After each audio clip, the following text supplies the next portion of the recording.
Sometimes the smallest act of kindness can save a life. Sometimes it can change everything. Jace Monroe was just trying to help a scared little boy in a school parking lot.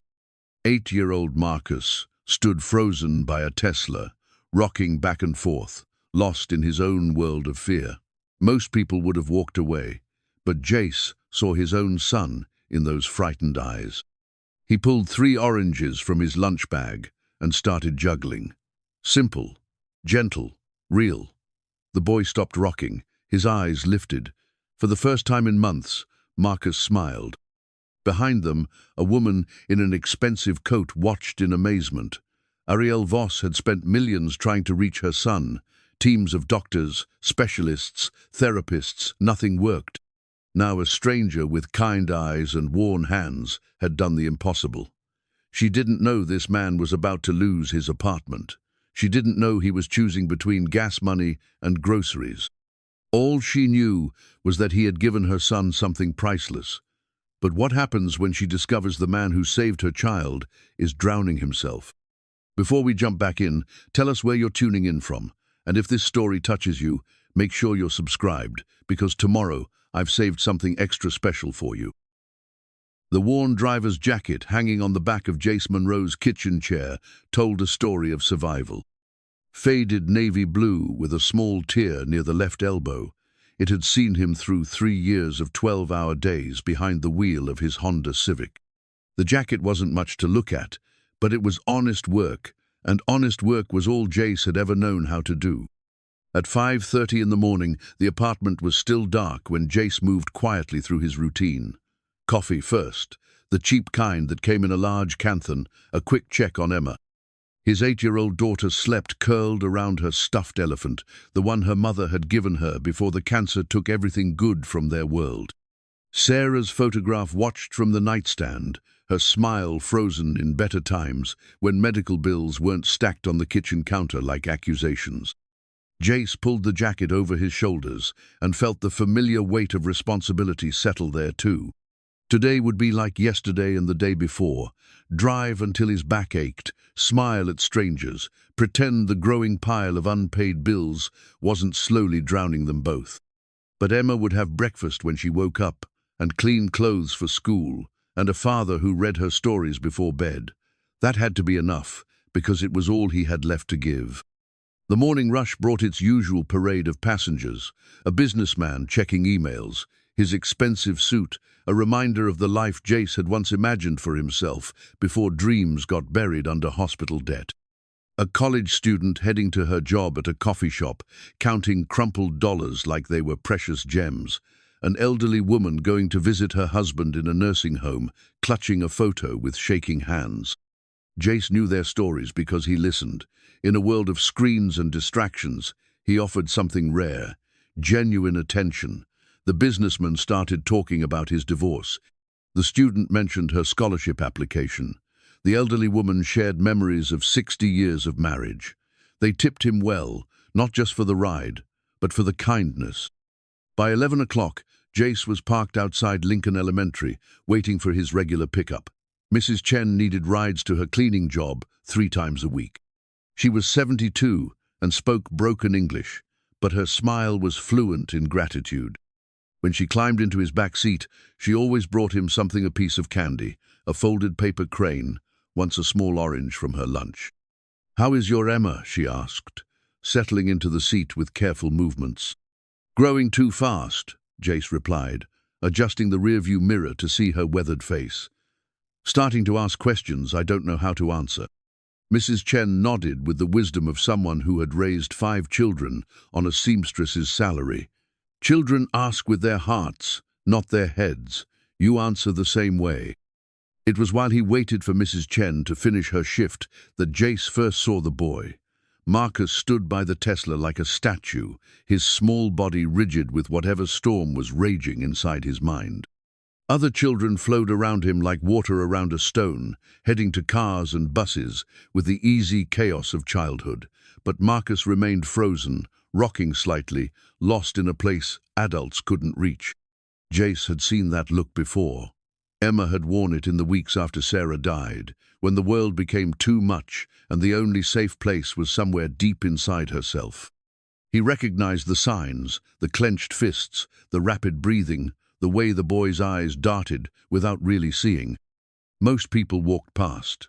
A few glanced over with mild concern before continuing their day. But Jace saw his own daughter in that frightened child, and he couldn't drive away. He reached into his lunch bag and pulled out 3 orange-eshes afternoon snack, the only fruit he could afford that would keep without refrigeration. The first orange went up in a gentle arc, caught easily in his weathered palm. Then the second, then the third, until he had a simple rhythm going. Nothing fancy, just the quiet magic of objects defying gravity for a moment. The boy's rocking slowed, his eyes focused on the orange dance happening just for him.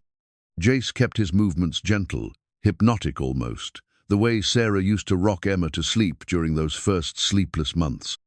The oranges caught the afternoon sunlight, 3 small suns spinning in careful circles. And then it happened. Marcus smiled. Not much, just a small upward curve at the corners of his mouth, but it transformed his entire face. The tension melted from his shoulders, his breathing slowed. For that moment, he was just a little boy watching something wonderful. Jace caught all 3 oranges in his hands and knelt down to Marcus's level. "Pretty cool, right?" he said softly. "My daughter taught me how to do that. She said juggling is just playing catch with yourself." Marcus didn't speak, but he nodded. His eyes were bright now, curious instead of frightened. "Maybe next time I see you, I'll show you how to start with just 1 orange," Jace offered. "You think you'd like that?" Another nod, stronger this time. Behind them, neither Jace nor Marcus noticed the woman in the expensive coat who had stopped breathing. Arielle Voss stood 20 feet away, her phone forgotten in her manicured hands, watching a miracle unfold in a school parking lot. For 3 years, she had watched her son disappear into himself. 3 years of specialists and therapists and experimental treatments that cost more than most people made in a decade. She had flown Marcus to clinics in Switzerland, hired the best child psychologists in the country, even tried alternative therapies that her rational mind rejected, but her desperate heart embraced. Nothing had worked.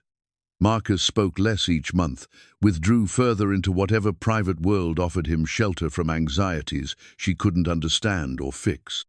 The doctors had words for its selective mutism, anxiety disorder, sensory processing issues, but words didn't give her back, her little boy. Now a stranger in a worn jacket had accomplished in 5 minutes what teams of experts couldn't achieve in years. Marcus was present, engaged, smiling, actually smiling.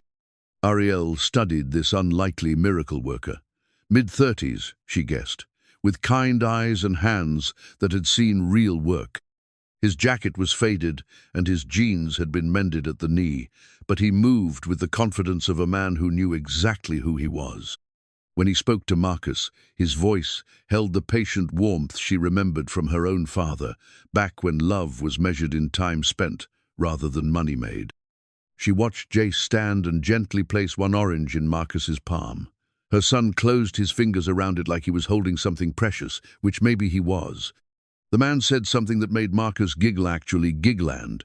Arielle felt tears threatening her carefully applied makeup. Who was this person? And how had he reached her unreachable child? The question followed her as she collected Marcus, noting how he kept looking back toward the parking spot where the kind stranger had been. It haunted her through dinner as Marcus actually engaged in conversation, asking about oranges and whether they could learn to juggle.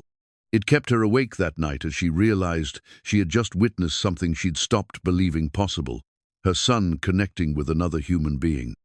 The next morning, Arielle made a decision that would have surprised her 6 months ago. Instead of going straight to her office, she drove to Lincoln Elementary 20 minutes early and waited. She told herself it was just curiosity, just a mother's need to understand what had helped her child. But deep down, she knew it was more than that. She was looking for hope. And hope, she was beginning to understand, sometimes came disguised as a man in a worn driver's jacket who carried oranges in his lunch bag and knew how to see children for exactly who they were. The morning sun caught the windshield of an aging Honda Civic as it pulled into the parking lot, and Arielle Voss, billionaire, CEO, woman who commanded boardrooms and negotiated million-dollar deal, held her breath like a schoolgirl, waiting for her first crush to notice her. Because sometimes the people who save us aren't the ones we expect. Sometimes they're the ones we need most, even when we don't know we're looking for them. Marcus's silence journal lay open on Arielle's mahogany desk, its pages mostly blank, except for dates and brief, heartbreaking entries. October 3 had no words today. October 15th pointed at juicebox. November hummed while drawing. Each sparse notation represented a mother's desperate hope that her son might emerge from the protective shell he'd built around himself. But today's entry was different. December honest smiled at the orange man. Talk to me about juggling for 10 minutes. Arielle had written it 3 times, unable to believe the words even as they flowed from her pen. The private investigator she'd hired worked with the efficiency that came from a $5,000 retainer. Within 48 hours, she had a file on Jace Monroe that read like a testament to quiet perseverance. 34 years old. Widowed 3 years ago when his wife Sarah lost her battle with ovarian cancer. Father to Emma Monroe, age 8. High school graduate who'd planned to attend community college before life intervened. No criminal record, no outstanding warrants. Just a man trying to keep his head above water in an ocean of medical debt and single parenthood. The financial picture was stark. Medical bills from Sarah's treatment, $347, 0. Insurance coverage, $89, 0. Remaining debt, $258, 0. Spread across 7 different collection agencies. Current monthly income from rideshare driving, approximately $2,800. Monthly expenses, $3,100. The mathematics of his situation were brutally simple. He was drowning by degrees, one unpaid bill at a time. Arielle closed the file and stared out her office window at the Seattle skyline. 42 floors below, people moved through their lives unaware that she was watching, making decisions that could change everything.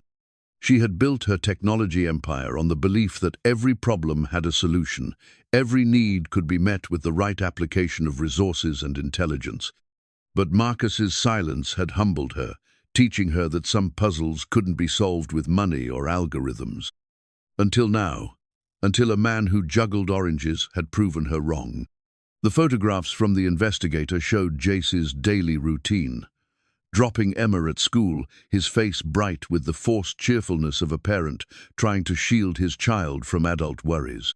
Waiting in his car between rides, counting bills and checking his phone with the anxious expression of someone always calculating how to make ends meet. Reading bedtime stories to Emma in their small apartment, the love between them evident even through a telephoto lens. But it was the final photograph that made Arielle's decision for her. Jace stood in a pharmacy, holding a prescription bottle and speaking quietly to the pharmacist. The investigator's notes explained, subject's daughter has recurring ear infections. Prescription antibiotics cost $180. Subject left without medication, asking pharmacist to hold it until Friday. Arielle reached for her phone, then stopped. Direct contact would complicate everything, raise questions she wasn't ready to answer. But there were other ways to help, anonymous channels that could provide assistance without explanation. The eviction notice arrived on Jace's door the same day Emma's fever spiked to 102 degrees. He stood in his small kitchen, holding both pieces of paper like competing prophecies of disaster. 30 days to pay 3 months of back rent or find somewhere else to live. And Emma curled on the couch, burning with infection, while the medicine she needed waited at a pharmacy he couldn't afford to visit. "Daddy, my ear hurts," Emma whispered, her voice small and fragile. Jace knelt beside the couch and pressed his hand to her forehead, feeling the heat that meant her body was fighting something he couldn't fix with stories or hugs. "I know, sweetheart. Daddy's going to take care of it." But how? The math was impossible. Even if he worked 24 hours a day for the next week, he couldn't earn enough to cover the rent, the antibiotics, and food. Something had to give, and it couldn't be Emma's health. He was reaching for his phone to call the pharmacy when it rang. The caller ID showed a number he didn't recognize, but desperation made him answer anyway. "Mr. Monroe, this is Jennifer Walsh from Pacific Medical Billing Services. I'm calling about your outstanding balance."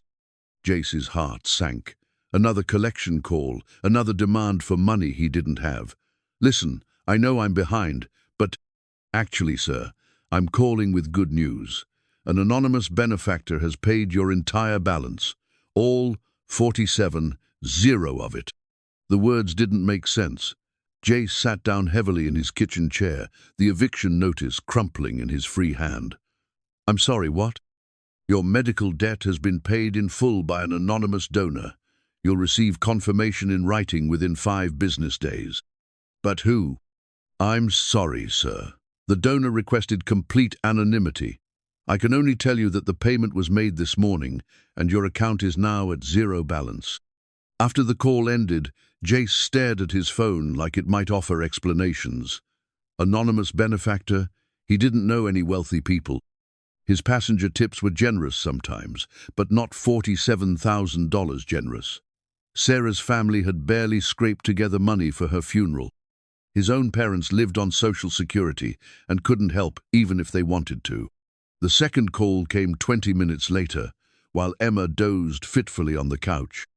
"Mr. Monroe, this is David Kim from Cascade Property Management. I'm calling about your rent situation." "Here it comes," Jace thought, the final push over the edge. "Mr. Kim, I got the notice. I'm working on the money, but I need a little more time." "Sir, your account has been brought current. Someone paid your back rent this morning, plus 3 months in advance." Jace's legs gave out. He slumped against the kitchen counter, his mind reeling. "That's impossible. I have the payment confirmation right here. Cashier's check for $7,200. The payer requested anonymity, but the money is real. You're all caught up." "I don't understand." "Neither do I, sir. But you're one lucky man. Someone obviously cares about you and your daughter." The third miracle came an hour later, when Jace's phone buzzed with a text from his bank. "Deposit alert. 1,500 has been added to your checking account." Source: anonymous wire transfer. Emma stirred on the couch, her fever-bright eyes finding his face. "Daddy, can we get my medicine now?" Jace looked at his phone, then at his daughter, then at the eviction notice that was no longer a death sentence. Somewhere in the city, someone he'd never met had decided his family was worth saving. Someone had looked at their desperate situation and chosen to help, asking nothing in return except anonymity. The questions could wait. Right now, his daughter needed medicine, and for the first time in months, he could provide it without choosing between her health and their home. As he helped Emma into her jacket, Jace found himself thinking about the boy in the parking lot, the one who'd smiled when the oranges danced in the air. He thought about kindness given freely, without expectation of reward. Maybe this was how it worked, an act of compassion rippling outward until it found its way back to where it was needed most. He didn't know he was right. He didn't know that 42 floors above the city, a woman in an expensive office was watching her son draw pictures of oranges and smiling for the first time in years. He didn't know that his simple gesture had saved more than just a frightened child in a parking lot. But he was beginning to understand that miracles weren't always grand gestures. Sometimes they were as simple as 3 oranges spinning in the afternoon light, or an anonymous gift that meant the difference between survival and surrender. The medicine cost $180. For the first time in 3 years, Jace paid it without counting the bills twice or calculating what it would cost him tomorrow. Emma held his hand as they walked to the car, her fever already breaking under the promise of healing. "Daddy," she said, "do you think angels are real?" Jace looked up at the December sky, grey with winter clouds, and thought about impossible kindness from impossible sources. "I'm starting to think they might be, sweetheart. I'm starting to think they might be." The anonymous cashier's check sat on Jace's kitchen table like a puzzle he couldn't solve. made out for exactly 1,847, the precise amount needed to cover Emma's upcoming dental work. No note, no explanation, just careful penmanship and a bank stamp from First National downtown. The third mysterious payment in 2 weeks, each one arriving exactly when desperation reached its peak. Jace turned the check over in his hands, searching for clues that weren't there. The paper was expensive, cream-colored with subtle watermarks. Whoever was doing this had resources, attention to detail, and somehow knew more about his financial situation than he was comfortable with. But Emma's smile was worth any amount of uncomfortable questions, and her loose tooth had become infected, requiring extraction and antibiotics. "Daddy, look!" Emma's voice carried from the living room, bright with excitement he hadn't heard in months. She bounded into the kitchen wearing her school backpack, practically vibrating with energy. "Mrs. Patterson says I'm reading at 4th grade level now." The reading improvement had started 3 weeks ago, coinciding with Emma's improved health and his reduced stress. When a parent stopped worrying about keeping the lights on, apparently their 8-year-old stopped worrying too. Children, Jace was learning, were emotional sponges who absorbed every anxiety their parents tried to hide. "That's my smart girl," he said, pulling her into a hug that smelled like strawberry shampoo and the vanilla wafers they could finally afford to pack in her lunch. "Your mum would be so proud." Emma's expression grew thoughtful. "Do you think she knows about me getting better at reading?" The question hit Jace in the chest, the way it always did when Emma asked about Sarah. 3 years, and grief still caught him off guard, sneaking up during ordinary moments, like a tiger hiding in tall grass. "I think she knows everything important about you, sweetheart, and I think she's cheering you on every day." After dropping Emma at school, Jace found himself driving past Lincoln Elementary again. It had become an unconscious habit, this slight detour that added 10 minutes to his route, but somehow felt necessary. He told himself he was just checking on the boy Marcus, making sure he was okay. But truthfully, he was hoping for another chance to help, another moment when simple kindness might matter. He was rewarded with a sight that made him pull over. Marcus stood by the same Tesla, but today he wasn't frozen. Today he was moving his hands in small, careful circles, practicing the motion of juggling with invisible objects. When he saw Jace's car, his face lit up with recognition. Jace rolled down his window and called out, "Hey there, practicing your juggling?" Marcus nodded enthusiastically and jogged over to the car. For a moment, Jace was struck by the transformation. 3 weeks ago, this child had been lost in his own world of anxiety. Now he was running toward interaction, seeking connection instead of fleeing from it. "I've been practicing with tennis balls," Marcus said, his words coming in a rush. "But I can only keep one going so far. Will you show me with 2?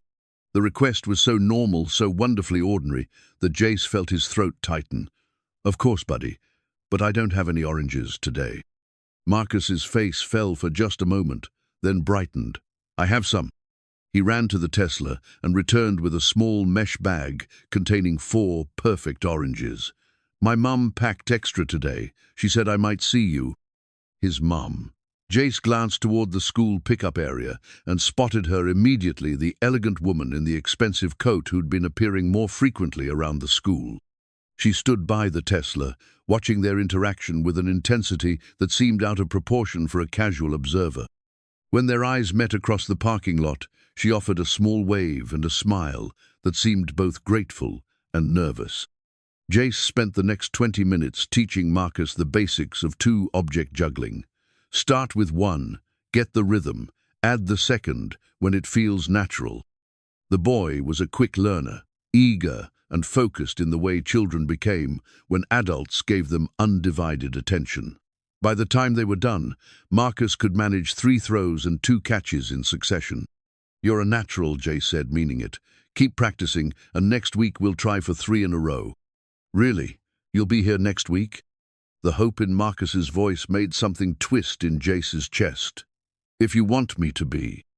"I do. I really, really do." As Jace drove away, he caught sight of the elegant woman kneeling beside Marcus, listening intently as the boy demonstrated his new skills with animated gestures. There was something familiar about her posture, the way she focused completely on her son's words. It reminded him of how he listened to Emma with the fierce attention of a parent who understood that childhood was fleeting and every moment mattered. That evening, as Emma practiced her reading at the kitchen table, Jace found himself thinking about the mysterious benefactor again. The timing of the help was too perfect to be coincidental. Someone was watching, someone who cared enough to intervene at exactly the right moments. But who and why? "Daddy," Emma said, looking up from her book, "do you remember when Mama used to say that God sends people to help us when we need it most?" Jace's breath caught. Sarah had said that, usually when they were struggling to pay bills even before her diagnosis. She'd talk about unexpected checks arriving just in time, or strangers offering help when they needed it most. I remember. Maybe that's what's happening now. Maybe God sent someone to help us, and we just don't know who it is yet. Out of the mouths of babes, Jace reached over and tucked a strand of hair behind Emma's ear. "You might be right, sweetheart. You might be exactly right." Later that night, after Emma was asleep, Jace sat at his computer and did something he'd never done before. He tried to research his mysterious benefactor. The payments had come from different sources: the medical debt through a legal firm that specialized in anonymous charitable giving, the rent through a property management company that refused to reveal their client's identity, the smaller checks through various banks with privacy policies that might as well have been vault doors. Whoever was helping him had resources, connections, and a commitment to anonymity that bordered on obsessive. But they also had detailed knowledge of his financial situation, his daughter's medical needs, and his daily routines. The combination was both comforting and unsettling. As he prepared for bed, Jace found the cashier's check on his dresser and studied it one more time. The handwriting was feminine, precise, educated. The paper stock was expensive. The amount was exact to the penny for Emma's dental needs. Someone cared. Someone was watching out for them, with a tenderness that felt almost parental. For now, that would have to be enough. Tomorrow he would take Emma to the dentist without worrying about the cost. Tomorrow, he would teach Marcus to juggle 3 oranges. Tomorrow, he would continue living in a world where anonymous angels made the impossible possible. The check went into his wallet next to Emma's school photo, a talisman of mysterious grace that was slowly teaching him to believe in miracles again. Emma's drawing covered most of the kitchen table, a riot of crayons depicting what she called the perfect family. 3 figures stood hand in front of a house with smoke curling from the chimney. A tall man with dark hair, a little girl with pigtails, and between them, a woman with long brown hair and a kind smile. At the bottom, in Emma's careful second-grade handwriting, she'd written, "My family," with a heart drawn around the words. Jace stood in the doorway, coffee mug forgotten in his hands, studying the picture that revealed more than his 8-year-old daughter realized. For 3 years, their family had been a unit of 2, bound together by loss and love in equal measure. But in Emma's imagined world, there was space for someone else, a maternal figure to complete the circle they hadn't even realized was incomplete. "It's beautiful, sweetheart," he said, settling into the chair beside her. "Tell me about your drawing." Emma's face lit up with the excitement of a child sharing a secret. "This is you, and this is me, and this is my new mom." She pointed to each figure in turn. "She reads me stories and makes pancakes on Sunday mornings and braids my hair for school." "A new mom?" Jace kept his voice carefully neutral, though his heart was racing. "What made you think about that?" "Jessica's mom got remarried last month, and now Jessica has a stepdad who teaches her how to ride bikes and helps with homework. She says it's like getting an extra parent for free." Emma's crayon moved across the paper, adding flowers to the front yard. "I was thinking maybe we could get an extra parent too." The longing in her voice was so pure, so guileless, that Jace felt his chest tighten. Of course she wanted a mother. Of course she noticed the absence of female guidance in her life, the missing piece that no amount of fatherly love could fully replace. He'd been so focused on providing everything she needed that he'd forgotten children sometimes needed things he couldn't give. "What would you want in a new mom?" he asked gently. Emma considered this with the seriousness of a child contemplating world peace. "Someone nice, someone who laughs at our jokes even when they're not funny. Someone who wouldn't try to replace Mama but would just be extra love, you know? Extra love." The phrase lodged itself in Jace's heart like a splinter. When had they stopped believing they deserved extra love? That afternoon, while Emma was at her friend's house, Jace found himself driving past Lincoln Elementary again. The routine had become as natural as breathing check on Marcus, maybe exchange a few words with the elegant woman who was always there, always watching their interactions with an expression he couldn't quite read. Today, something was different. Marcus wasn't by the Tesla. Instead, he was sitting on a bench near the playground, hunched over a notebook with the focused intensity of a young artist. Jace parked and walked over, curious about what had captured the boy's attention so completely. "Hey, Marcus, what you working on?" Marcus looked up, his face brightening with recognition.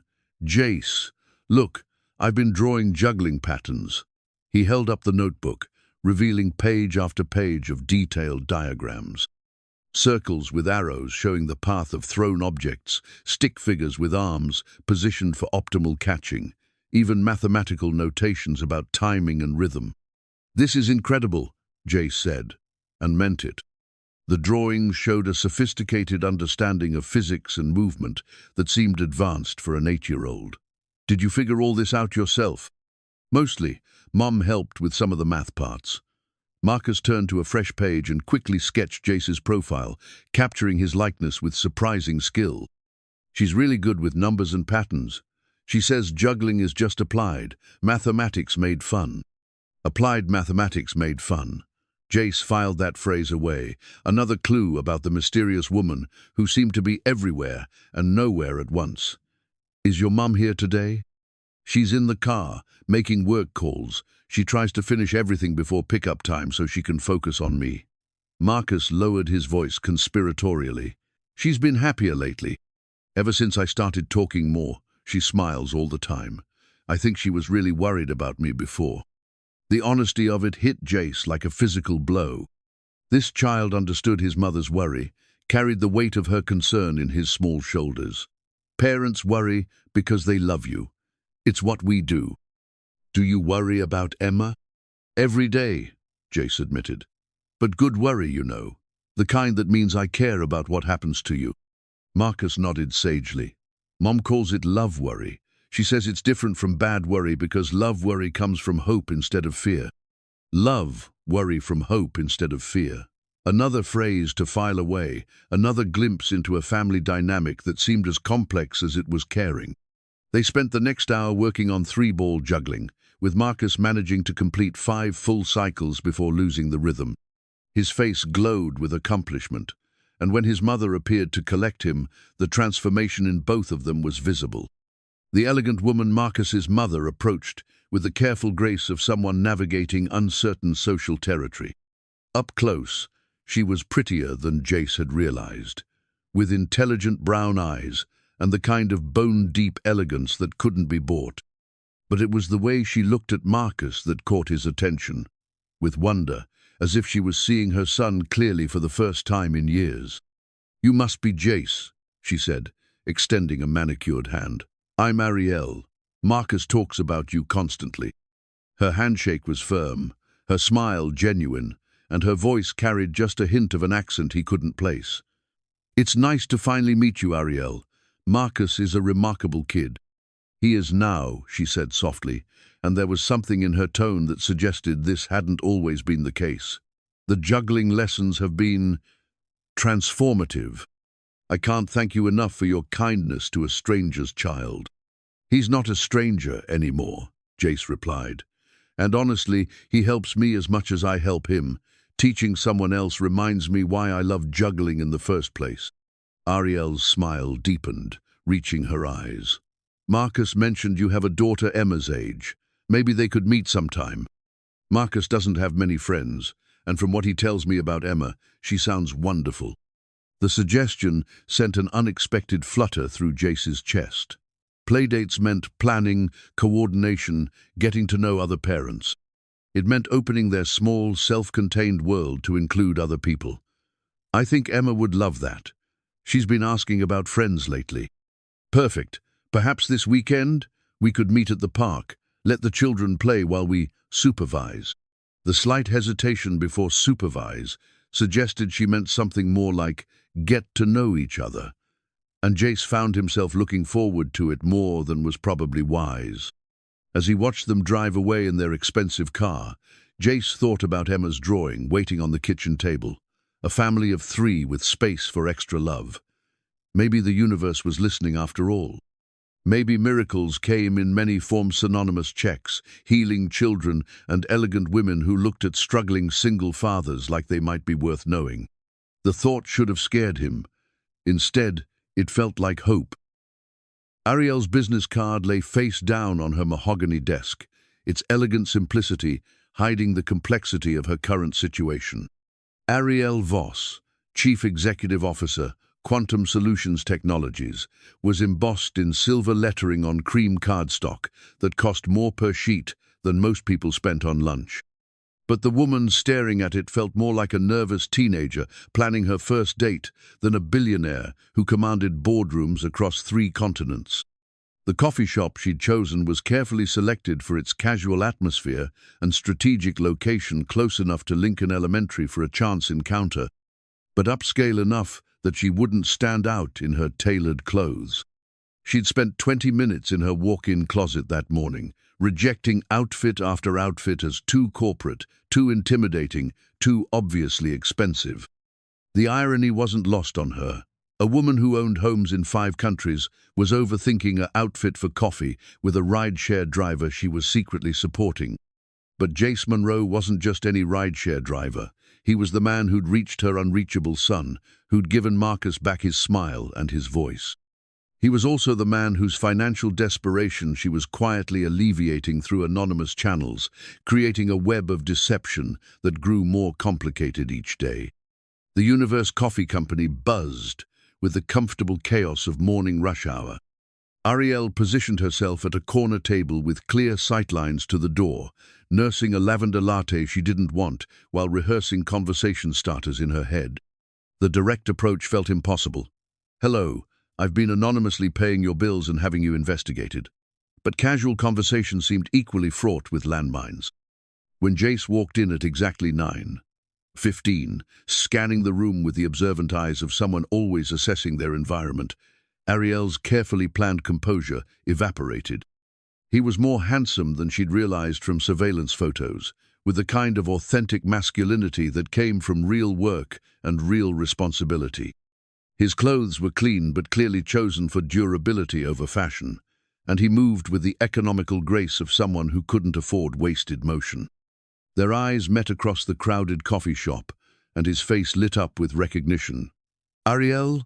Marcus's mom?" She stood too quickly, nearly knocking over her untouched latte. "Jace, what a wonderful surprise."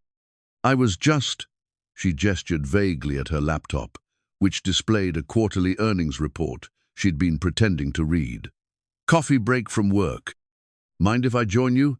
I've got a few minutes before my next pickup."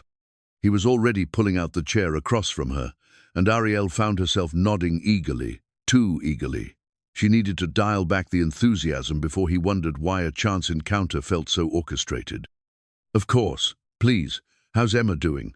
Marcus mentioned she was reading above grade level now." Jace's face transformed when he talked about his daughter, the way parents' faces always did when discussing their most precious achievements. "She's incredible. 3 weeks ago she was struggling with basic chapter books, and now she's devouring everything in sight. It's like someone flipped a switch." Someone had, Arielle thought. The switch was financial security, reduced stress, and a father who could focus on nurturing instead of surviving. But she couldn't say that, so she smiled and nodded like this was all news to her. "Children are resilient," she said instead. "Sometimes they just need the right environment to flourish." "True, though I think having Marcus as a friend has helped too. She's been asking about him constantly since they met at the park last weekend." The park meeting had been another carefully orchestrated coincidence, But watching Emma and Marcus play together had been worth every moment of guilty deception. Both children had emerged from their respective shells, Emma's natural leadership drawing Marcus out of his quiet observation mode, while his gentle creativity inspired her artistic side. Marcus feels the same way. He's been drawing pictures of Emma juggling. Apparently she's been practicing with tennis balls. Jace laughed, a sound that did something warm and dangerous to Arielle's carefully guarded heart. She's determined to impress him. Last night she managed 4 throws in a row and made me call her Emma the Magnificent for the rest of the evening. Children's friendships are so pure, aren't they? No agenda, no complicated social dynamics, just genuine connection. The words hung in the air between them, loaded with implications neither was ready to address directly. Adult connections were infinitely more complicated, especially when one party was harboring secrets that could destroy the fragile trust they were building. "Speaking of connections," Jace said, his voice taking on a slightly more serious tone, "I wanted to thank you for something, even though I'm not sure you'll know what I'm talking about." Arielle's coffee cup froze halfway to her lips. "Oh? Someone's been helping me and Emma. Anonymous payments, perfectly timed to cover exactly what we need. Medical bills, rent, expenses I couldn't handle on my own." His eyes searched her face, looking for, what, recognition? Guilt? "The timing coincides pretty closely with when I started spending time with Marcus.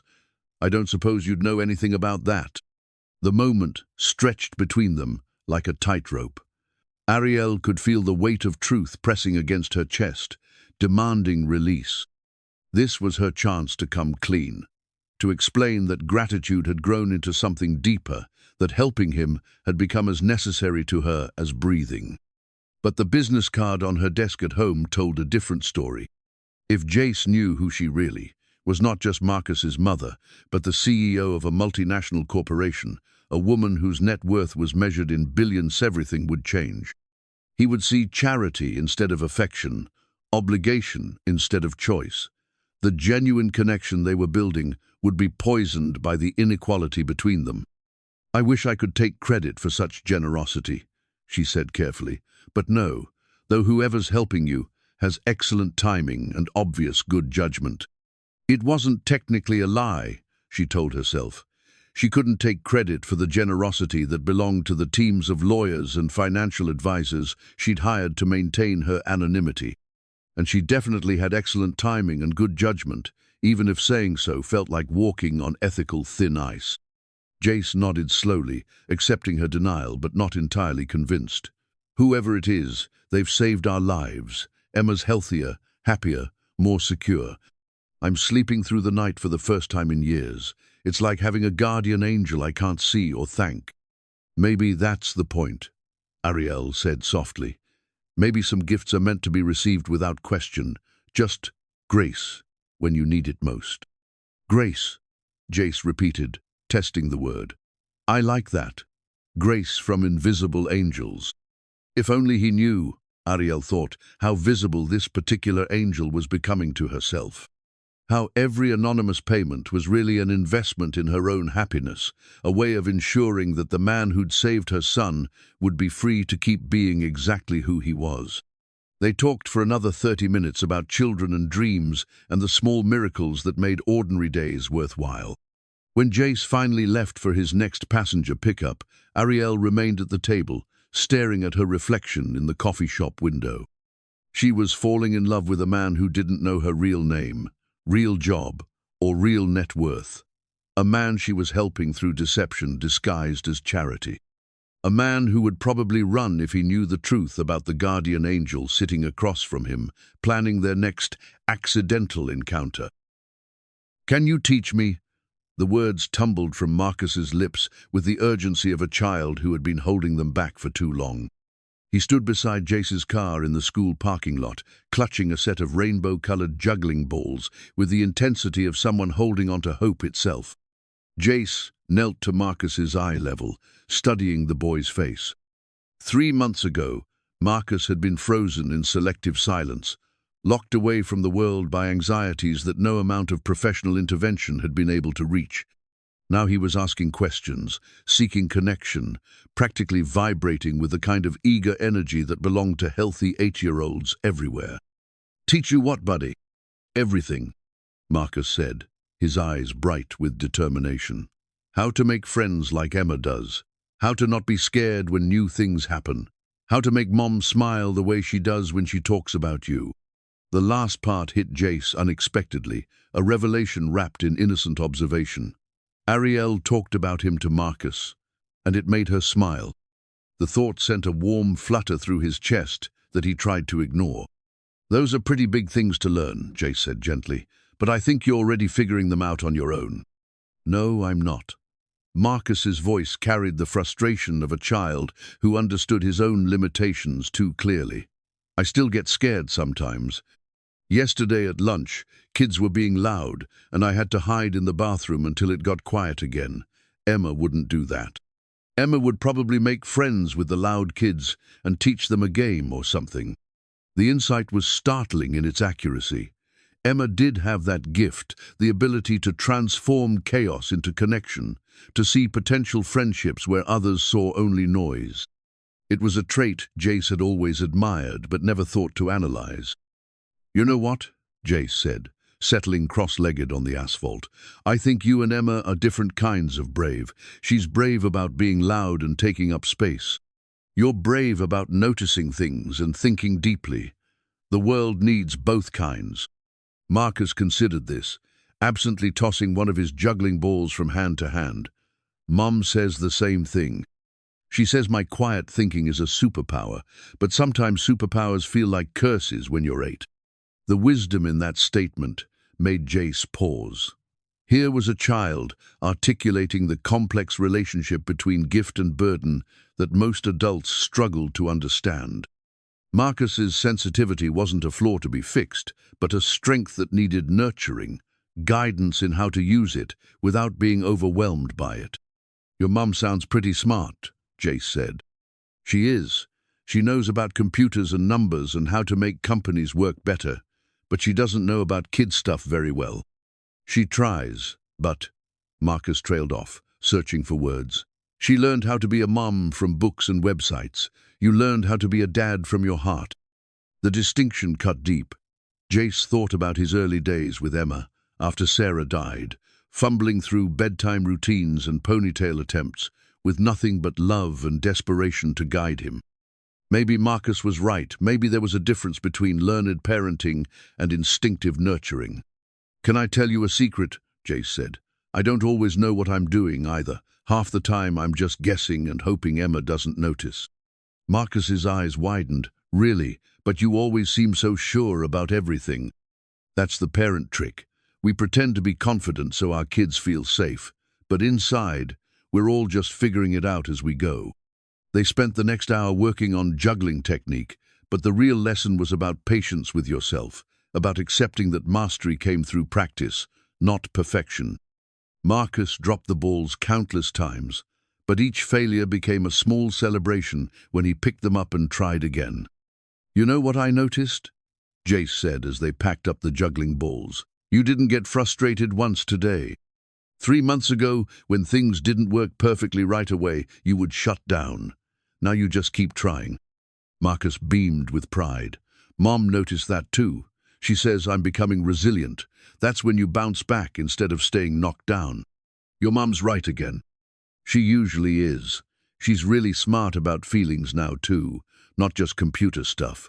She says talking to you has taught her things about parenting that business school never covered." Another revelation that made Jace's chest tight with unexpected emotion. Arielle was learning from him? A woman who clearly had education, resources, and sophistication was taking parenting lessons from a high school graduate who drove other people's cars for a living.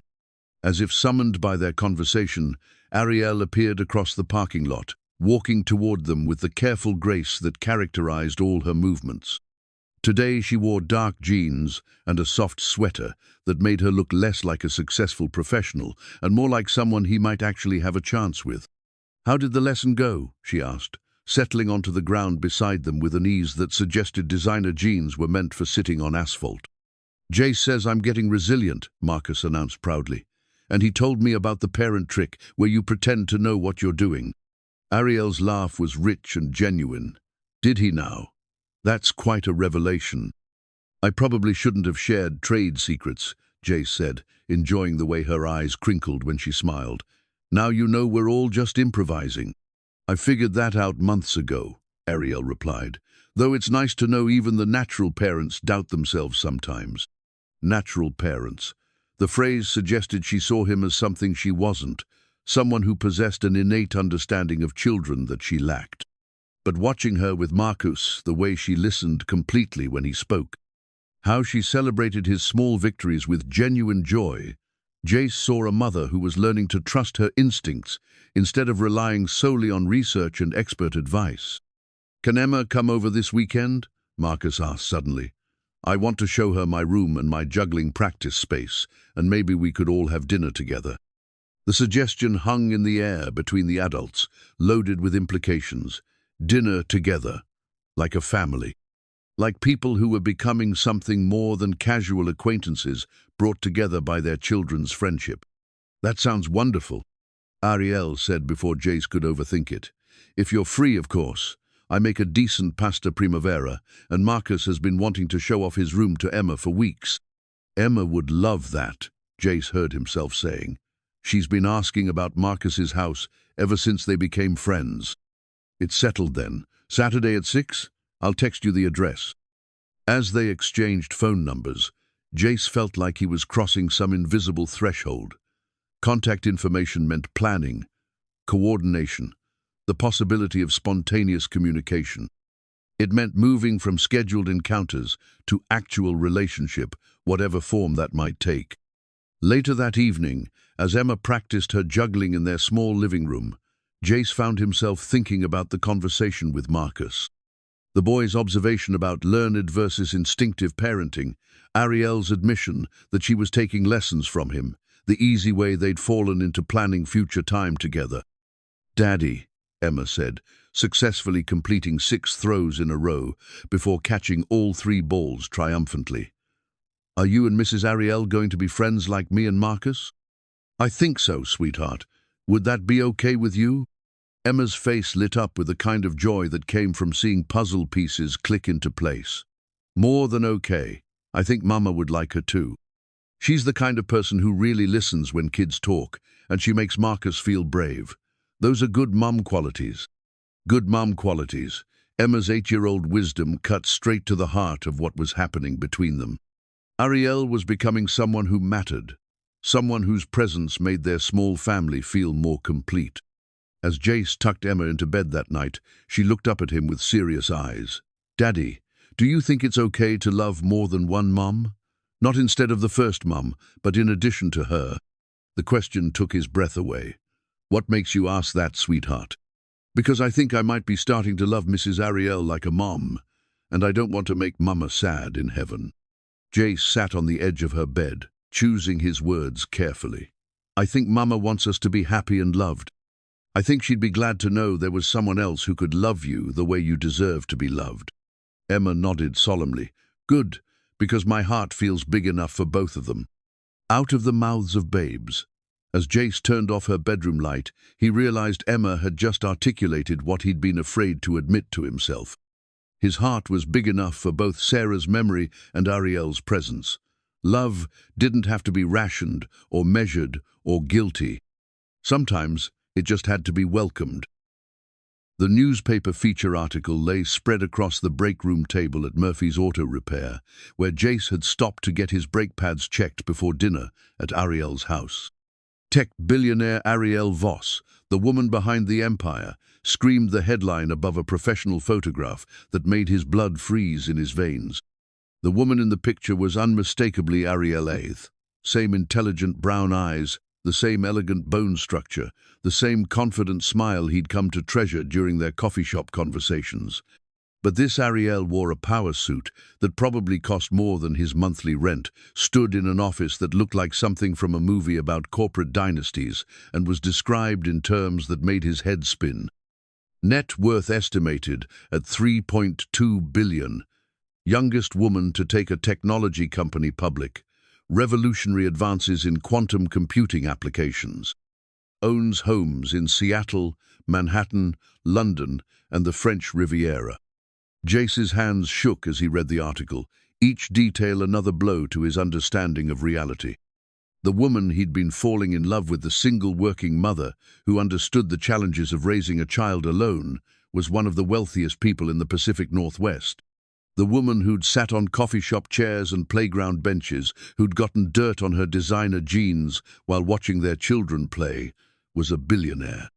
Quantum Solutions Technologies employs over 15,000 people worldwide. Voss's leadership style combines technical innovation with what colleagues describe as uncommon emotional intelligence. Despite her success, she remains intensely private about her personal life, particularly regarding her 8-year-old son, Marcus. Marcus, the boy he'd been teaching to juggle, helping to overcome his selective mutism, treating like any other child who needed kindness and patience. Marcus, whose mother could buy and sell Jace's entire neighborhood without checking her bank balance. The implications crashed over him like a tsunami. If Arielle was worth billions, then she had resources, connections, the ability to investigate anyone who came into contact with her son. She had the means to arrange anonymous payments, to hire teams of lawyers and financial advisors to help struggling single fathers while maintaining perfect deniability. She was his guardian angel, the mysterious benefactor who'd been saving his life one perfectly timed payment at a time. The realization should have felt like relief, mystery solved, questions answered. Instead, it felt like betrayal, manipulation, the cruelest kind of charity disguised as coincidence. Every coffee shop conversation, every shared laugh, every moment of growing attraction had been built on lies. She knew everything about his financial desperation, while he knew nothing about her true identity. Jace's phone buzzed with a text from Arielle. Looking forward to dinner tonight. Marcus has been practicing his juggling all day to show Emma. See you at 6. He stared at the message, seeing it now through the lens of her deception. The casual tone, the domestic details, the careful maintenance of the fiction that they were just two single parents getting to know each other. How had she managed to keep a straight face while pretending to understand his struggles?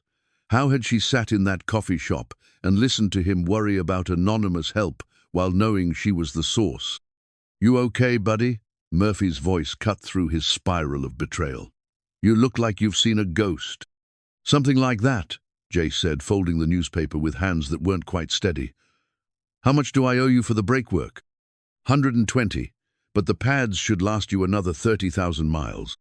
Jace pulled out his wallet, fingers automatically finding the latest anonymous cashier's check, the one that had arrived yesterday for exactly Emma's school supply needs. The check that now had a face attached to it, a name, a reason that had nothing to do with random generosity and everything to do with calculated intervention. The drive to Arielle's house took him through increasingly upscale neighborhoods, past homes that grew larger and more secluded with each passing mile. When he finally reached the address she'd texted, he sat in his car for 5 minutes, staring at what could only be described as a mansion. Stone and timber construction, professionally landscaped grounds, a circular driveway that could accommodate a dozen cars. The kind of house that appeared in magazines about how the other half lived. Emma pressed her face to the car window, eyes wide with wonder. "Daddy, are you sure this is the right address? It looks like a castle." "I'm sure, sweetheart." His voice sounded steadier than he felt. "Remember what we talked about, people live in different kinds of houses, but that doesn't change who they are as people." The words felt like ash in his mouth, because it did change things, didn't it? It changed everything. Marcus answered the door, practically bouncing with excitement. "Emma, Jace, come see my room. It has a climbing wall and everything." The interior of the house was tastefully luxurious, all warm wood and expensive art, the kind of casual elegance that required significant wealth to achieve. Arielle appeared in the foyer wearing jeans and a sweater that probably cost more than Jace's car payment, her smile bright and welcoming and completely oblivious to the storm raging behind his eyes. "You found us. I know the address can be a little tricky. We're quite tucked away out here."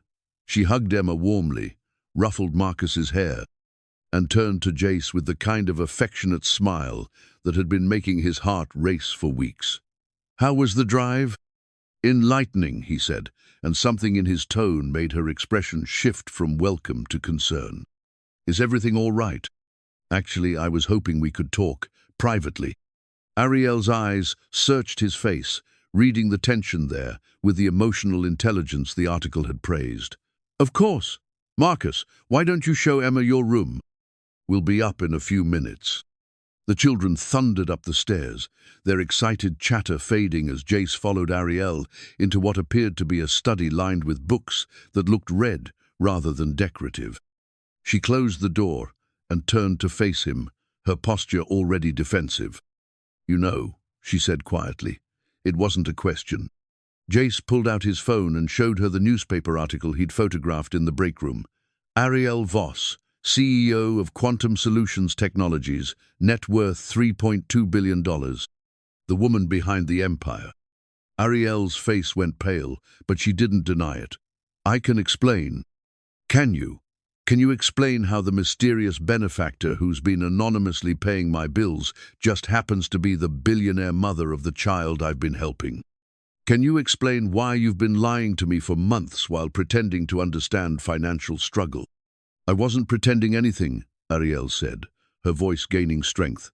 "Yes, I've been helping you financially. Yes, I should have told you. But everything else, savory conversation, every moment we've shared that's been real." "Real?" Jace's laugh was bitter. "You sat in that coffee shop and listened to me wonder about my guardian angel while knowing it was you. You let me feel grateful to some mysterious stranger while you watched me like a charity case. That's not how it was." "Then how was it, Arielle? How does a billionaire justify lying to a man she's basically keeping as a pet project?" The words hit their mark.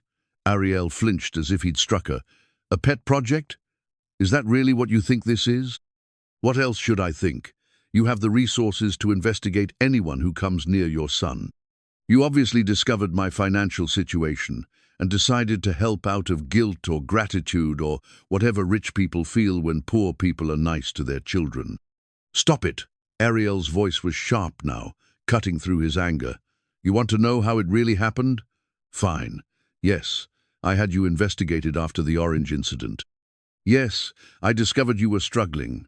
Yes, I arranged for anonymous help because watching you juggle oranges for my son was the first time I'd seen Marcus smile in months." "So it was charity." "It started as gratitude," she interrupted, "but it became something else entirely. It became me falling in love with a man who would give his last orange to a frightened child. It became me realizing that all my money couldn't buy what you gave, Marcus freely, genuine kindness, patience, the ability to see him for who he really is. And you couldn't tell me this because of exactly this reaction." Arielle's composure cracked, revealing the vulnerability underneath. "Because I knew that the moment you found out who I really am, you'd stop seeing me as just Marcus's mother and start seeing me as a walking bank account. Because I was terrified you'd think I was trying to buy your affection instead of earning it." The accusation hung between them, brutal in its accuracy. Because wasn't that exactly what was happening? Wasn't he seeing dollar signs and power imbalances instead of the woman who'd been learning to braid Marcus's hair and getting grass stains on expensive clothes? "The money doesn't matter to me," he said finally. "Doesn't it? Then why are you so angry?" The question stopped him cold. Why was he angry? Because she'd lied, yes. Because she'd manipulated him, certainly. But underneath all that, wasn't he angry because she was so far out of his league that any relationship between them would always be shadowed by inequality? Upstairs, they could hear Emma and Marcus laughing, their innocent friendship uncomplicated by adult concerns about wealth and deception and the gulf between worlds. Two children who'd found each other across impossible circumstances, proving that connection mattered more than context. "I don't know how to do this," Jace said quietly. I don't know how to have feelings for someone who could buy my daughter's entire future with pocket change. And I don't know how to love someone without them wondering if it's real or just elaborate charity, Arielle replied. But I do know that what's happening upstairs, that laughter, that friendship that started because you cared enough to juggle oranges for a frightened child, none of my money could have bought that moment. They stood in her expensive study, surrounded by the evidence of her success, listening to their children discover joy together. The question wasn't whether they could bridge the gap between their worlds. The question was whether they were brave enough to try. Emma's hospital bracelet was too big for her thin wrist, the white plastic sliding down toward her hand as she slept in the pediatric ICU bed.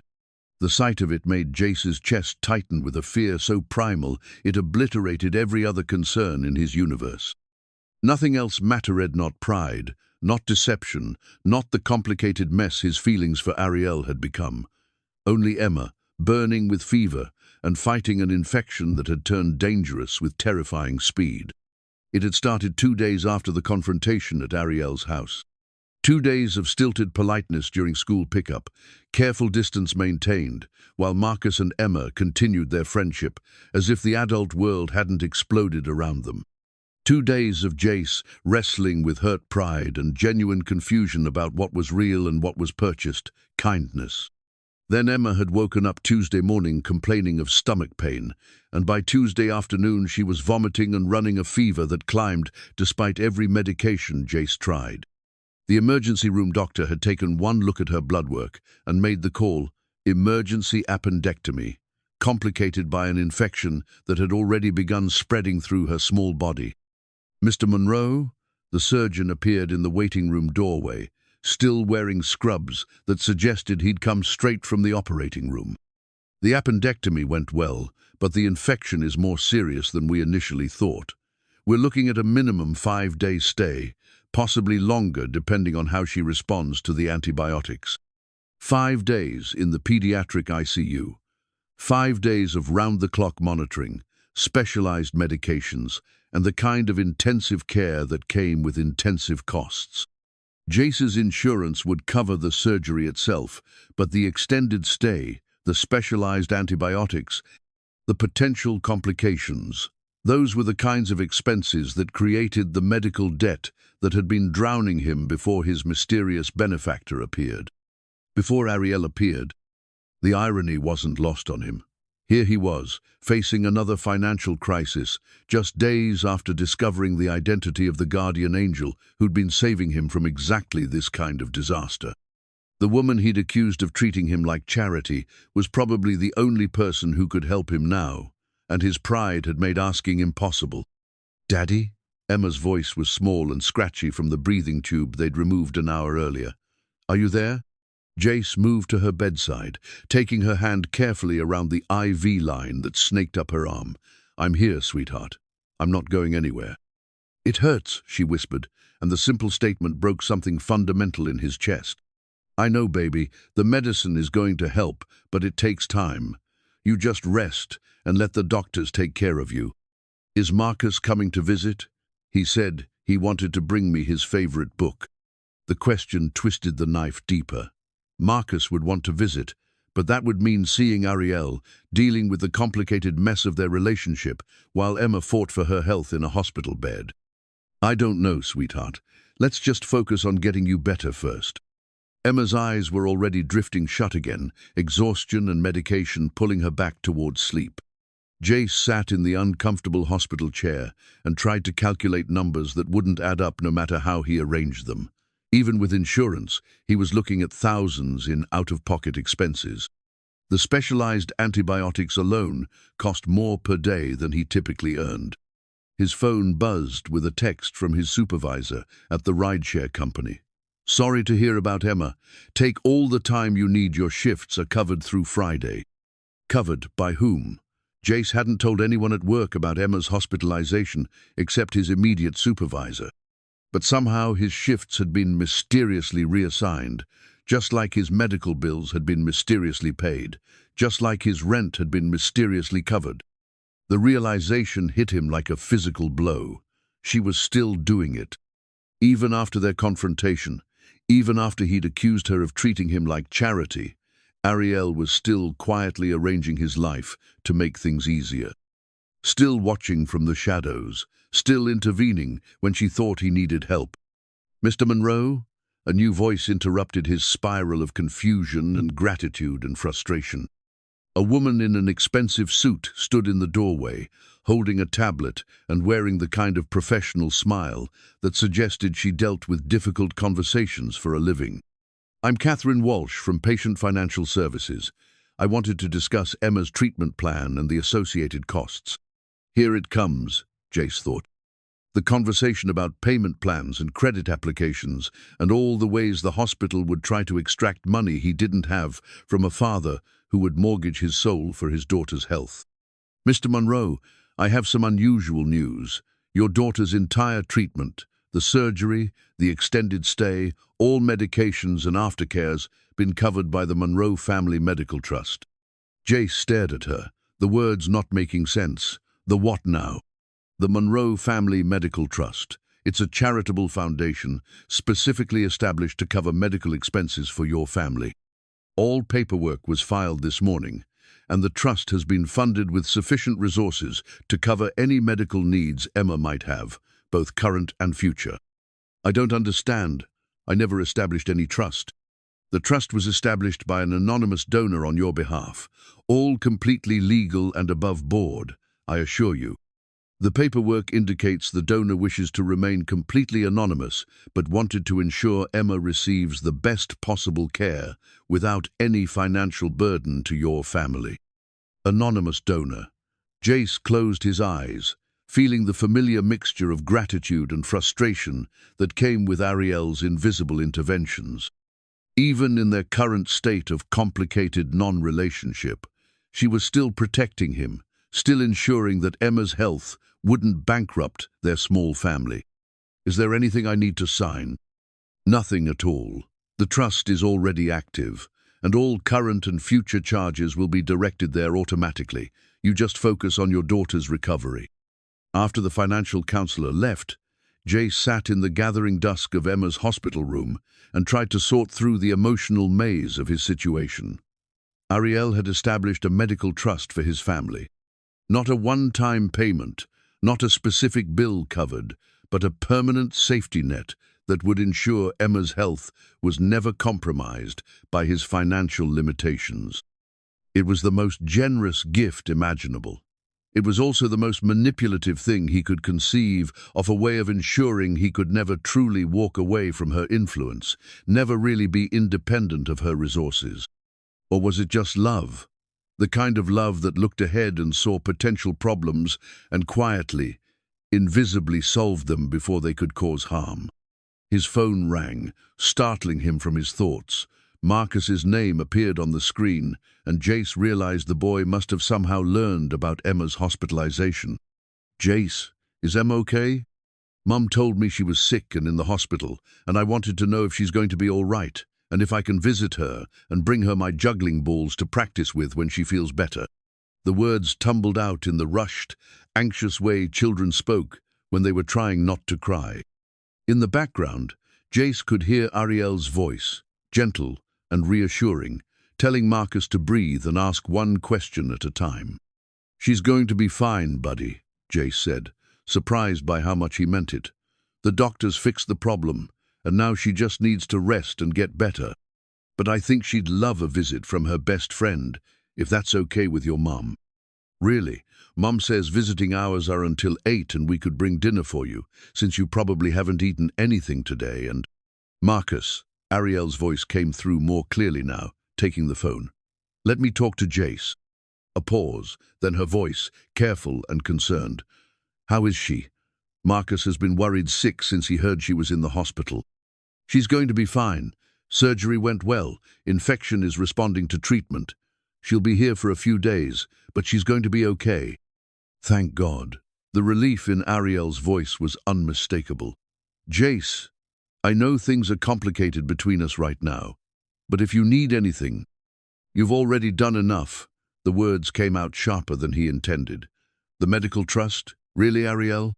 A long silence. "You found out about that?" Kind of hard to miss when the hospital tells you your daughter's entire treatment is being covered by a trust that didn't exist this morning. I couldn't let you choose between Emma's health and financial stability. I couldn't sit in my mansion knowing you were facing bankruptcy because your daughter got sick. So you decided for me. Again. Yes, Arielle said simply. I decided that a little girl's health was more important than her father's pride. I decided that Emma deserved the best possible care, regardless of your feelings about charity. I decided to love your family, even if you can't love me back. The honesty of it hit him like a physical blow. She wasn't making excuses or trying to justify her actions as anything other than what they were, love expressed through the only means she knew how to use. Arielle, Marcus wants to visit Emma. Not because I'm manipulating the situation or trying to force contact, but because an 8-year-old boy is worried about his best friend and wants to make sure she's okay. Can you put aside your anger at me long enough to let two children comfort each other? Through the phone, Jace could hear Marcus in the background, asking anxiously if Emma was awake and whether she needed anything, and if he could bring her the book he'd been saving to read to her. Visiting hours end at 8, Jace said finally. Room 314 in the pediatric wing. Thank you. Arielle? He caught her before she could hang up. The trust. Thank you. I'm still angry about the deception, but I'm grateful for Emma's health. Both things can be true. Both things can be true, she agreed softly. See you at 7. As Jace hung up the phone, Emma stirred in her hospital bed, her eyes finding his face in the dim light of the room. Was that Marcus? Is he coming to visit? Yes, sweetheart, he's coming to see you. Emma's smile was the first genuine happiness he'd seen from her since the fever started. Good. I want to tell him about the hospital food and ask if his mom knows any good knock-knock jokes. Being sick is boring, but having friends makes it better. Out of the mouths of babes. Maybe having friends did make everything better, even when the friendship was complicated by adult concerns about money and pride and the messy intersection of love and charity. Maybe Emma and Marcus had the right idea after all. The hospital waiting room chair had become Jace's unwilling home for the past 18 hours. Its institutional blue fabric and uncomfortable angles, a stark contrast to the plush furnishings in Arielle's mansion. But comfort was relative when your 8-year-old daughter was fighting sepsis 3 floors above, when the infection that should have been routine had suddenly turned dangerous in the dark hours before dawn. Arielle sat 2 chairs away, maintaining the careful distance they'd established since Marcus's visit the evening before. She'd arrived at 3 a.m. when the nurse called to say Emma had taken a turn for the worse, appearing in the waiting room with coffee and sandwiches. Neither of them could eat. Settling into the vigil that parents kept when medical science hit the limits of certainty. They hadn't spoken much. What was there to say when a child's life hung in the balance? All their complications, the money, the deception, the pride seemed ridiculous in the face of Emma's shallow breathing and the monitors that tracked her vital signs with electronic precision. Fear had a way of stripping everything down to what actually mattered. The antibiotics should start working soon, Arielle said quietly, breaking the silence that had stretched between them for the past hour. The doctor said her white cell count was improving this morning. Jace nodded, not trusting his voice. He'd been holding on to that small piece of good news like a lifeline, repeating it to himself every time the machines upstairs beeped in ways that made his heart race. Jace. Arielle's voice was soft, hesitant. I need to tell you something, and I need you to hear it completely before you respond. He looked at her then, really looked, and saw a woman who'd been crying despite her composed exterior. Her expensive clothes were wrinkled from sleeping in waiting room chairs, her perfect makeup long gone. Her carefully styled hair pulled back in a messy ponytail that made her look younger and more vulnerable than he'd ever seen her. I know you think I helped you because of guilt or gratitude or some kind of rich person's charity complex, she began. And maybe it started that way. Maybe the first payment was just about thanking the man who made my son smile. But that's not why I kept helping. That's not why I'm here now. Jace started to respond, but she held up a hand, asking for the space to finish what she'd started. I kept helping because watching you parent Emma taught me things about love I never knew I was missing, because seeing you juggle oranges for a frightened child showed me what real strength looks like. Because every conversation we had made me want to be a better mother, a better person, someone worthy of the kindness you showed my son. Her voice cracked slightly, but she pushed through. I'm not here because I feel guilty about having money while you struggle. I'm here because somewhere along the way, you and Emma became my family too. Because the thought of losing either of you feels like losing pieces of my own heart. The honesty of it hit Jace like a physical blow. He'd been so focused on the inequality between them, so consumed with wounded pride and feelings of manipulation, that he'd missed the simple truth sitting right in front of him. Arielle wasn't here out of obligation or charity. She was here because she loved them. Emma asked me something yesterday, he said finally. She wanted to know if it was okay to love more than one mom, not instead of the first mom, but in addition to her. Arielle's eyes filled with tears she'd been holding back for hours. What did you tell her? I told her that love doesn't have to be rationed, that hearts are big enough for all the people who care about us. He paused, studying her face in the harsh, fluorescent light of the waiting room. I think I've been rationing love too, measuring it, questioning it, treating it like there wasn't enough to go around. Is there enough? The question was barely a whisper. Before Jace could answer, Dr. Martinez appeared in the waiting room doorway, her scrubs fresh and her expression cautiously optimistic. Both parents rose immediately, their personal conversation forgotten in the face of news about Emma. The infection is responding beautifully to the new antibiotic combination, she said without preamble. Her fever broke 20 minutes ago, her white count is dropping, and she's asking for chocolate pudding, which is always a good sign in pediatric patients. The relief was so overwhelming that Jace's knees nearly gave out. Arielle caught his arm, steadying him with the automatic gesture of someone who'd learned to anticipate his needs. She's going to be fine, Dr. Martinez continued. We'll keep her for observation for another day or two, but the crisis has passed. She's asking for both of you, by the way. Something about wanting to show you how she can juggle while lying down. They rode the elevator to Emma's floor in silence, but it was a different kind of quiet, now not the careful distance of unresolved conflict, but the shared relief of parents who'd faced the unthinkable and emerged on the other side. As the elevator doors opened, Arielle turned to him one more time. Is there enough love, Jace? In your heart? In our complicated situation, is there enough room for all of us? The answer had been there all along, waiting for him to stop measuring and questioning and defending long enough to recognize it. Yes, he said simply. There's enough. Two small hands reached for each other across the hospital bed rails, Emma's pale fingers intertwining with Marcus's in the unconscious way children connected when words weren't enough. The simple gesture contained everything the adults had been struggling to articulate: love that transcended circumstances, friendship that ignored the complications their parents had created. I brought you something, Marcus whispered, pulling a small wrapped package from his jacket pocket. Mom helped me make it while you were sleeping. Emma's eyes, still bright with fever but clear with recovery, lit up with curiosity. What is it? Juggling balls, but special ones. Look. Marcus unwrapped 3 soft fabric balls, each one carefully sewn and filled with rice instead of the usual hard beans. Mom said regular juggling balls might be too hard if you drop them on your bed, so we made these soft ones that won't hurt if they hit you.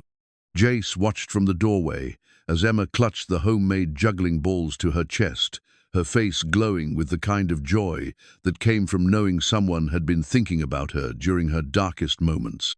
Beside him, Arielle wiped away tears she probably thought no one could see. They're perfect, Emma breathed. Can you show me how to juggle lying down? I've been practicing the arm movements, but I haven't tried it with real balls yet. That's exactly what I was hoping you'd ask, Marcus said, his earlier shyness completely forgotten in the face of his friend's enthusiasm. I've been working on horizontal juggling all week. Mom says it's actually harder because gravity works differently when you're not standing up. For the next hour, the hospital room filled with gentle laughter as Marcus taught Emma modified juggling techniques for bedridden patients. The soft thud of rice-filled balls hitting the hospital bed provided a rhythm that was infinitely more comforting than the electronic beeping of medical machines. Jace found himself relaxing for the first time in days, watching his daughter's personality emerge from the fog of illness and medication. "You know what I realized?" Emma said during a break in their practice session. "When you're lying down, juggling looks different from above. It's like the balls are dancing in the air instead of just going up and down." "That's exactly right." Marcus's face lit up with the recognition of a kindred spirit. "Mom showed me pictures of juggling patterns from different angles, and they look like flowers or stars or geometric shapes, depending on where you're standing. Your mom is really smart about patterns," Emma said, then looked toward the doorway where Jace and Arielle stood watching. "Both of our parents are smart about different things, but together they know everything we need." The observation hit both adults with the force of childhood wisdom, out of the mouths of babes, Jace thought. Emma had just articulated what he'd been too proud, and Arielle too guilty to admit they were better together than apart, their different strengths complementing rather than competing. "Emma," Arielle said, stepping forward with the careful movement of someone approaching something precious and fragile, "I wanted to apologize for the grown-up complications that have been affecting our friendship lately. Sometimes adults make things more difficult than they need to be." Emma considered this with the seriousness of a child who'd been forced to mature beyond her years. "Are you and Daddy going to figure out how to be friends again? Because Marcus and I have been worried that our friendship might get broken if you two stay mad at each other." The directness of the question left both adults temporarily speechless.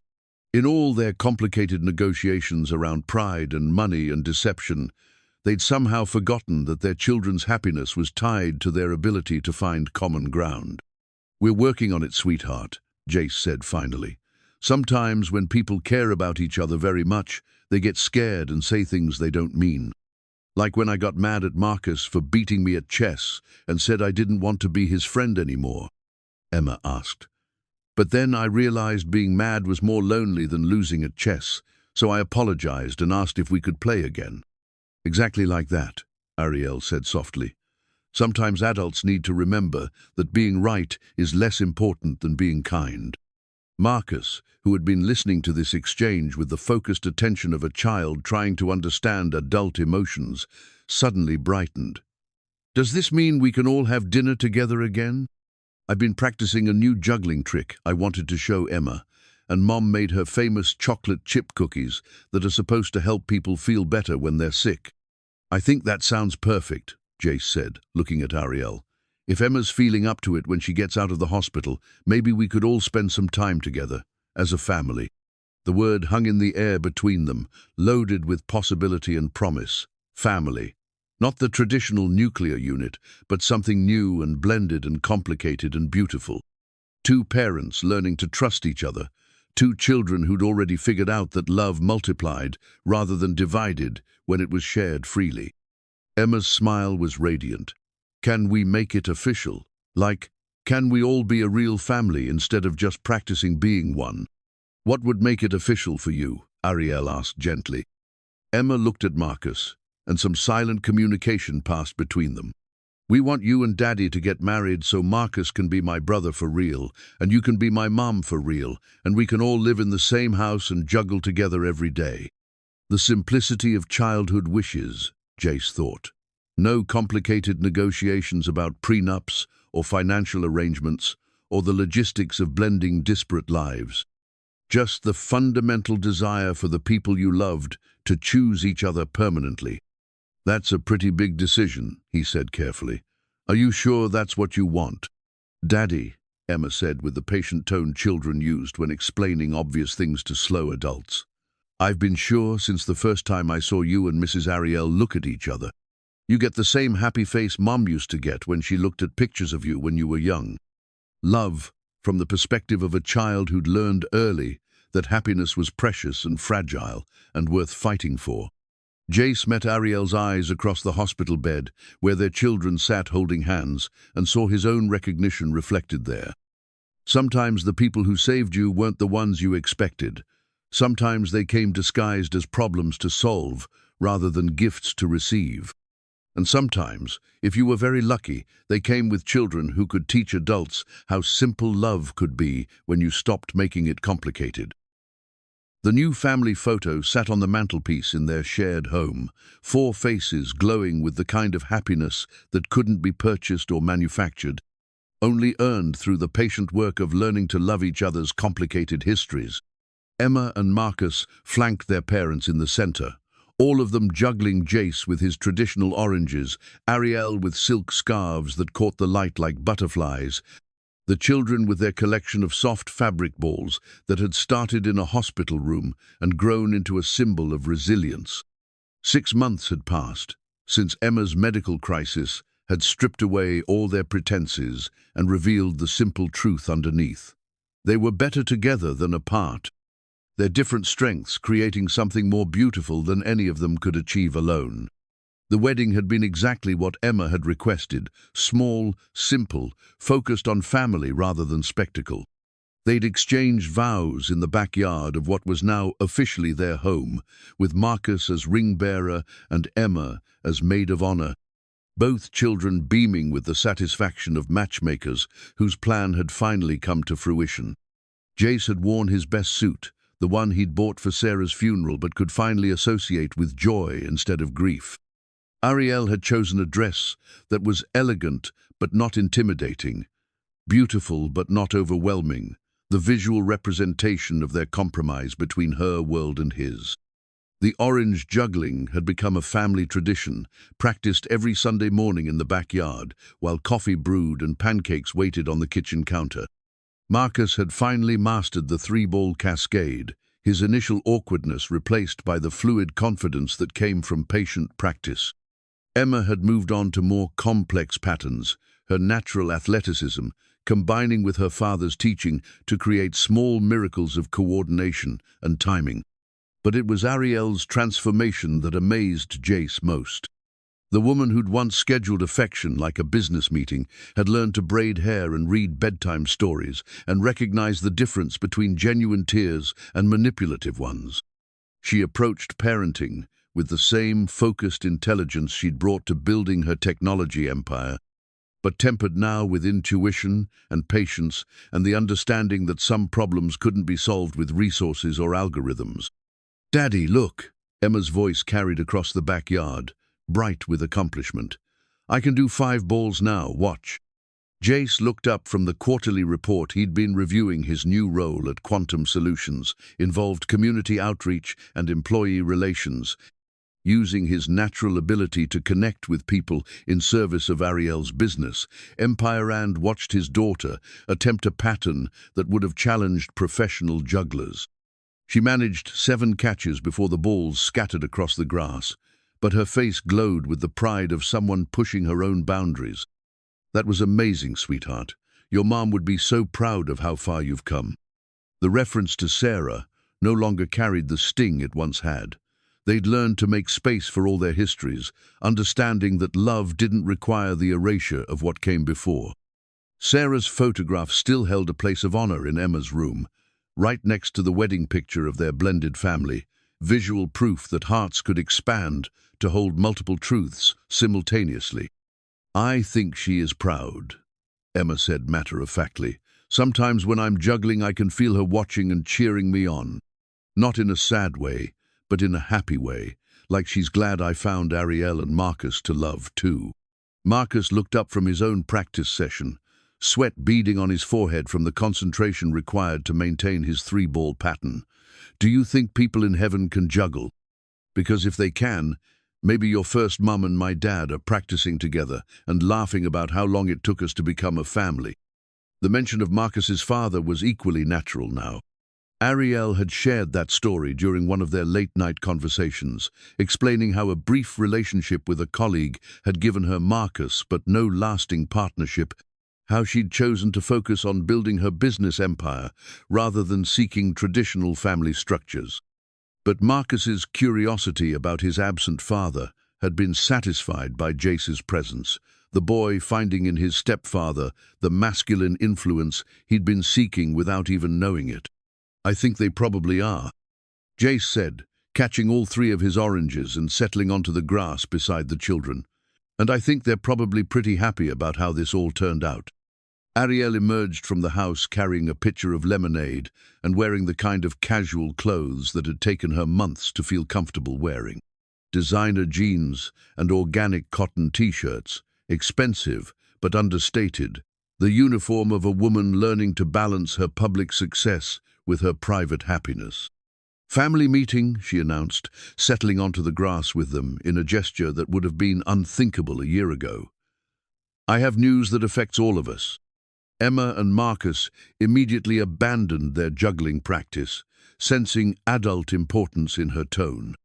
Jace felt a flutter of concern. Their life had finally achieved the kind of stability he'd stopped believing was possible, and change of any kind felt threatening. "The board has approved my proposal for the Quantum Family Foundation," Arielle continued, her business voice softening into something more personal. "We're going to establish a non-profit organization focused on helping single-parent families facing medical crises, providing both financial support and community resources." "Like what you did for us?" Emma asked, her 8-year-old mind immediately grasping the connection. "Exactly like what I did for you, but bigger and more organized." Jace would run the day-to-day operations, using his experience with both struggling financially and recovering from that struggle to help other families navigate similar challenges. The proposal was elegant in its symmetry, using their personal story of connection across economic divides to create systematic help for others facing similar obstacles. It would allow them to transform their individual experience into community benefit, making meaning from their own journey through difficulty. "There's one more thing," Arielle said, pulling an official-looking document from her pocket. "The Foundation's first initiative will be the Sarah Monroe Memorial Fund, providing emergency medical assistance specifically for children who've lost parents to cancer." The name hit Jace like a gentle blow to the chest. Sarah's name, attached to something that would help other families avoid the kind of financial devastation that had nearly destroyed them. It was acknowledgement, honor, and healing all wrapped together in a gesture that somehow managed to honor the past while building the future. "Mom would love that," Emma said simply. "She always said the best way to remember people was to help other people the way they helped you." As the afternoon sun painted their backyard in golden light, Jace looked around at his impossible family, the billionaire wife who'd learned to get grass stains on expensive clothes, the son who'd found his voice through patient kindness, the daughter who'd juggled with 3 different mothers' love supporting her. They were proof that miracles didn't always look like fairy tales, that sometimes the most extraordinary transformations grew from the most ordinary gestures. 3 oranges had started it all, 3 pieces of fruit tossed into the air by a man who simply couldn't walk past a frightened child. Now they were 4 people who'd learned that love multiplied when shared, that wealth meant more than money in the bank, that family was something you built through choice and commitment rather than something you inherited through accident of birth. The juggling continued as the sun set, 4 people keeping impossible objects aloft through patience, practice, and the kind of trust that came from knowing someone would always be there to catch what you couldn't hold alone.